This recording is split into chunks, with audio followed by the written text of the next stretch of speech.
Allez, non pas marcher pas trop natte, Joanne. Oh! L'ha cercat aumint? Mais oui, n'hai vist dus bien broi su jornal? Parlam pas più ne cosa o treballar in chi? Falta de ceps, m'he equivocat dos polets aquesta matina. A colo minirei, veleu. No, me va fallir atacar la jornada, eh? Oh, mais que hai calor, eh?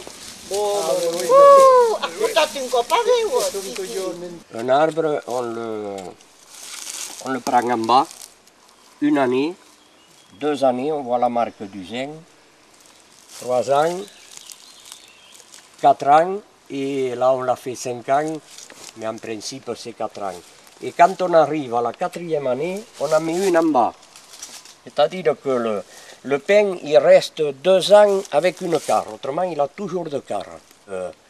Et ainsi de suite. Alors, où on le carre, c'est-à-dire comme une carre devant, une derrière et une sur les côtés, ou on le tierce comme celui-là. Après on va en faire une là, une autre entre les autres deux et ainsi de suite.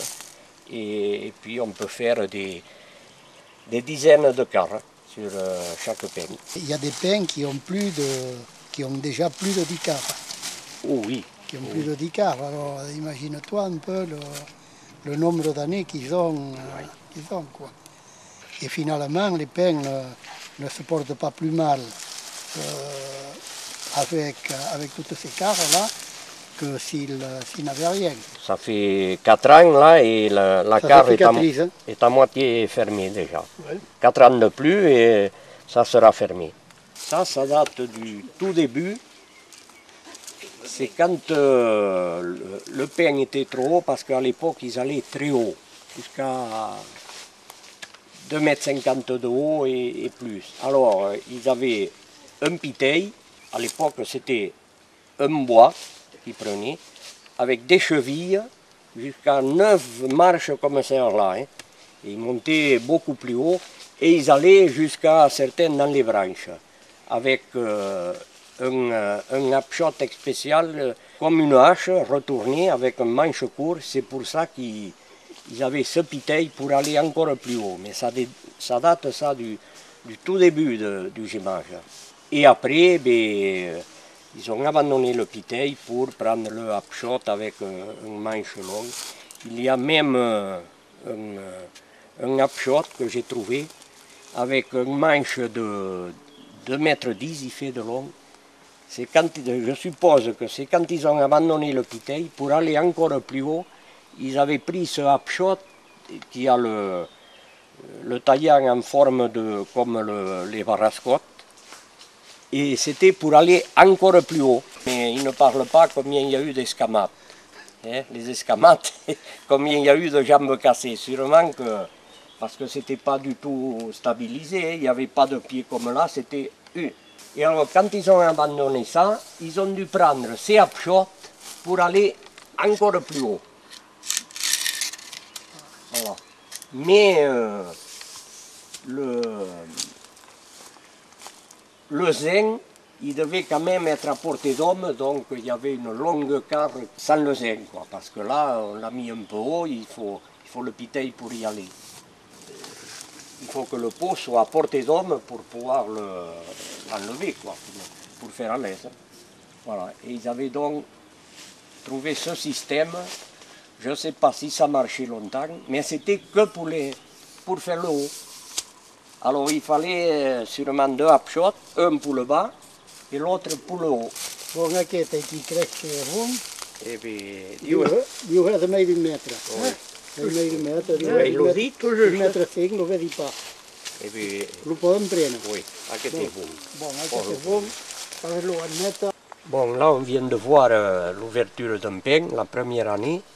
Après, on arrive à celui-là, on arrive à la 4e année. Mais avant, on purgue, ce que l'on appelle purgue, et ça c'est un purguette. C'est un outil exprès pour enlever l'écorce. On le gratte le plus près, on enlève le plus d'écorce possible. Ça c'est pour pouvoir piquer plus facilement. C'est la deuxième opération. Après, bon, le cramponnage on peut le faire avant comme après purguer, ça n'a pas d'importance. La deuxième opération est faite, donc on passe à la troisième, c'est-à-dire on commence le gémage.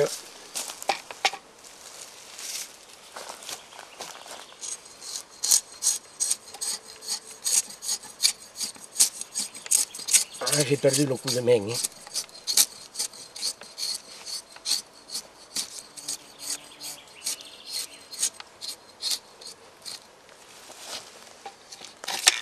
Voilà, et ça c'est le palote que l'on appelle, c'est pour éviter que les copeaux tombent dans le pot. Et là on voit déjà que on est en pleine saison, on voit déjà le pain qui commence à couler. La troisième opération est faite. Et après, quand on a fait 6 pics comme ça, en principe les pots sont pleins, ou même s'ils ne sont pas pleins, mais on ramasse la gemme. Et là c'était un peu le travail des femmes. C'est les femmes qui en faisaient une grande partie. Alors on va les voir à l'œuvre maintenant. À quel pain vous allez, vous?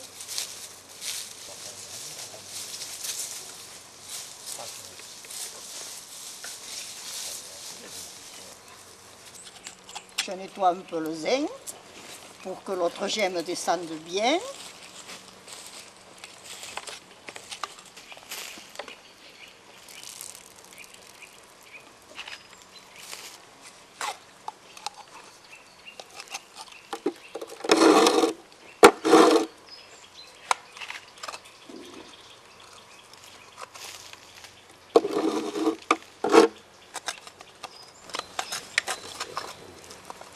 Alors je cure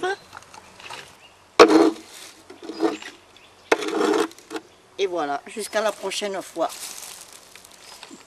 On le remet en place.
Donc les barriques partaient pour la distillation. Il y avait plusieurs usines dans le secteur, dans le coin Préchac et Villandreau essentiellement.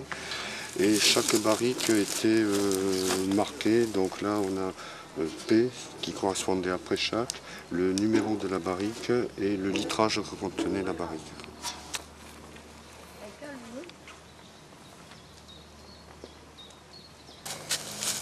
L'aiguisage. Il y avait des pierres, la pierre rugueuse, c'était la première qu'on passait, du carborundum. Et on passait cette pierre-là. Après, on en passait une plus douce pour arriver à faire le taillant bien comme il faut.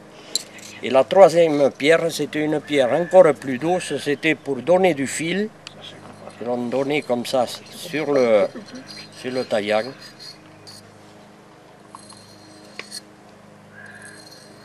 Et voilà. Quand on arrive en fin de saison, c'est-à-dire fin septembre, début octobre, la dernière masse de gemme que l'on fait, on récolte aussi le barras qu'on appelle. C'est la gemme qui est restée collée à la carre, la gemme sèche. Alors là, on met un drap, un cendrei qu'on appelait. C'est un drap en toile de jute que l'on entoure le pain de façon à récupérer tout le barras et on racle la carre.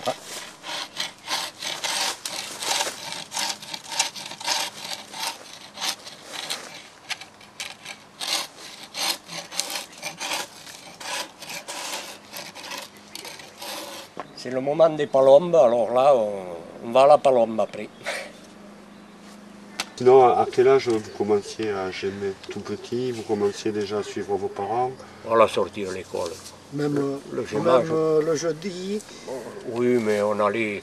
ramasser la résine. Oui, ça oui, mais le gemage, on l'a sorti de l'école à 14 ans. Voilà. C'était pas vraiment un métier, hein, c'était un complément de la métairie. Et le gemage venait en complément pour arrondir les fins de mois. Malgré qu'arrondir les fins de mois, on commençait vers le 15 février les travaux de préparation. Après le gemage, et on ramassait la première masse vers la foire de Capsieux le 29 avril.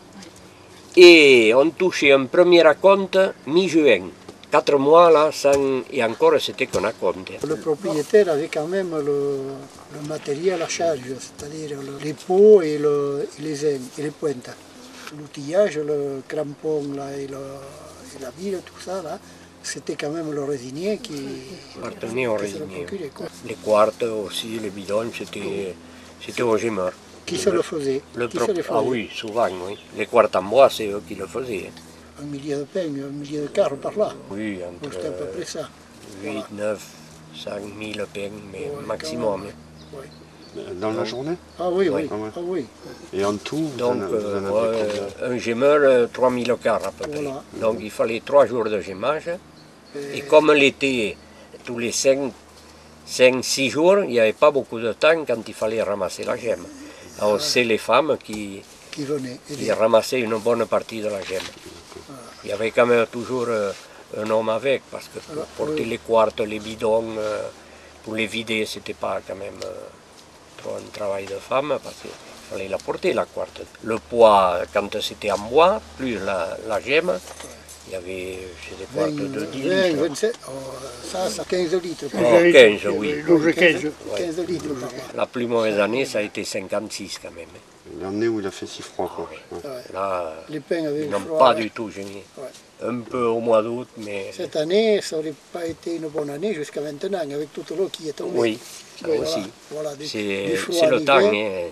D'ailleurs, aujourd'hui, il fait beau, on a vu, sitôt piqué, ça se met à Ça couler. Il n'y a pas de demi-heure qu'on les a piqués, ils coulent déjà dans le pot. Hein. Mais s'il y pleut dessus, Ça lave, le pain, Ça lave, il ouais. faut repasser plus tôt. Le gemmage, il s'est arrêté à quelle époque à peu près? 68-70.